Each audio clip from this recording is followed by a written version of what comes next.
They say some birds were never meant to land born with only wings. They must keep flying, just like him. This is the story of Theo, and the price of never stopping. Subscribe for more stories that linger in your soul. So there was this guy named Theo. He was only 10 when his dad disappeared into the fog, supposedly chasing something, some dream that was too big for the quiet town they lived in. Theo was just 10, so all he had were questions. Why did he leave us?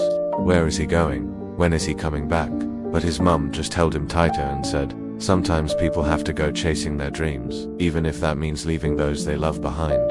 And that was the only thing she said.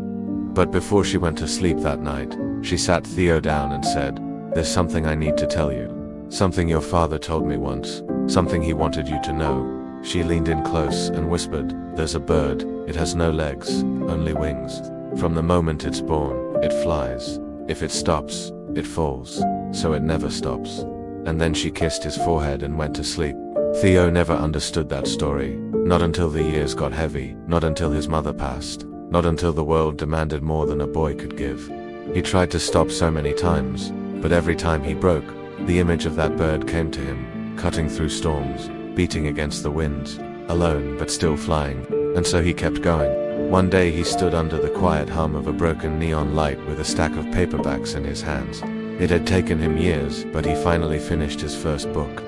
How do you fly when you have no wings? People applauded politely.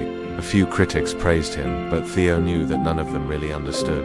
None of them really knew what it was like to be that bird. To be born with nothing but a dream. To soar with nothing but hope. That night, Theo stood on the edge of the rooftop where the wind tore at his clothes and ruffled his hair. Below him, the city glittered, unaware of the dreams that took flight in its shadows. He closed his eyes, feeling the familiar ache in his chest. This was his moment. The moment he stopped pretending he was the boy who couldn't fly and started believing he was the bird that had to keep moving. As dawn painted the sky in hues of pink and orange, Theo emerged from the shadows, stepping into the sunlight with a newfound determination. The world might not have believed in his story, but he did. And that was all that mattered.